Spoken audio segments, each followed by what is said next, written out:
इस व्याख्यान में आप सभी का हार्दिक अभिनंदन। मैं डॉक्टर ओम प्रकाश बैरवा, सहायक आचार्य संस्कृत, राजकीय स्नातकोत्तर महाविद्यालय झालावाड़। आज हम नारायण पंडित द्वारा रचित हितोपदेश में वर्णित मृग काक कथा का अध्ययन करेंगे।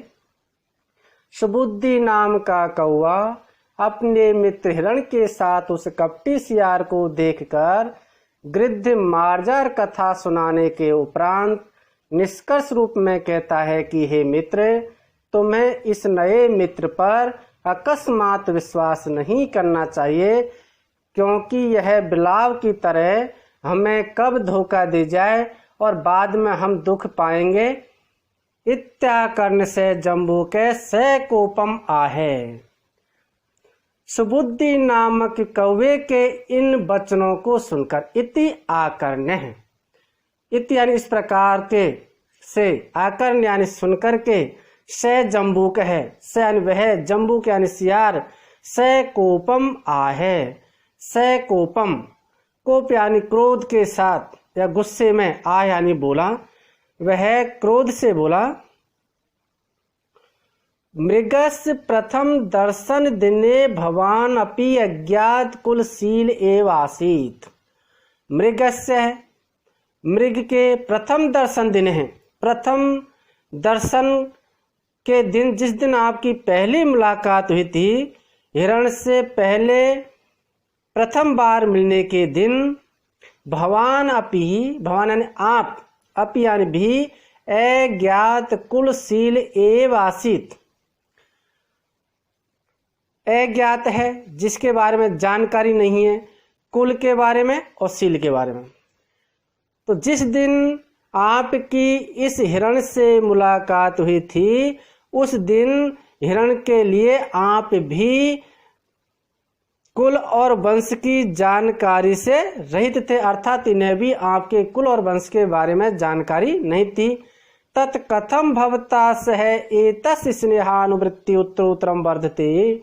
तत् तो कहिए, कथम यानी कैसे, भवता सह, भवता यानी आपके, सह यानी साथ में, एतस् है इस हिरण की, स्नेह अनुवृत्ति, स्नेह यानी प्रेम का, अनुवृत्ति यानी आचरण, व्यवहार या बंधन, उत्तरोत्तरम निरंतर, वर्धते यानी बढ़ रहा है।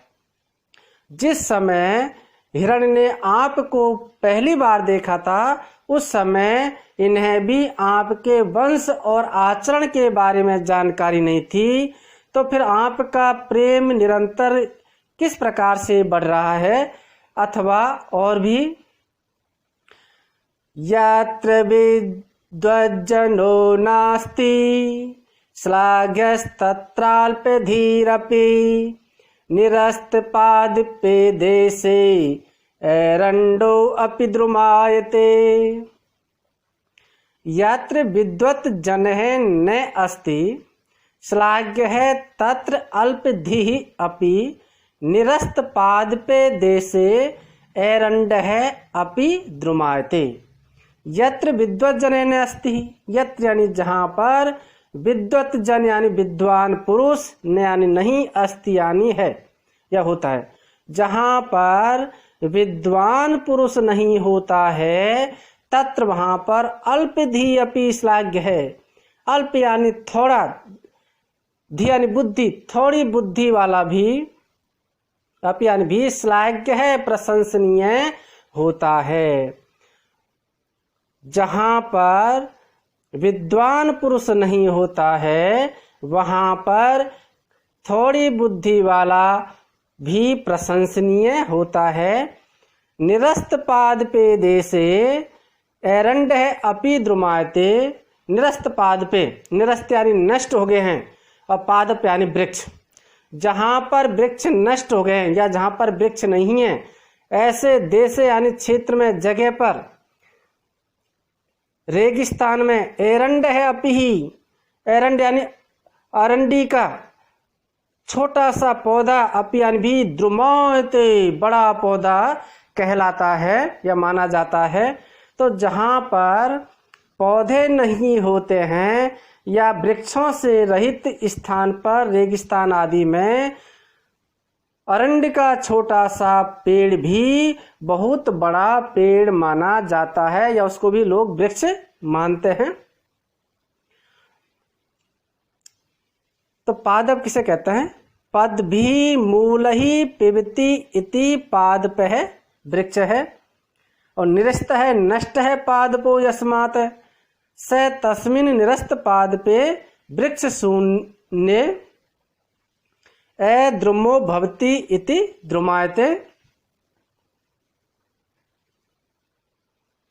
तो यहाँ पर ये जो सियार है वस्तुतः कपटी था, उसके मन में हिरण के प्रति शुद्ध भावना नहीं थी।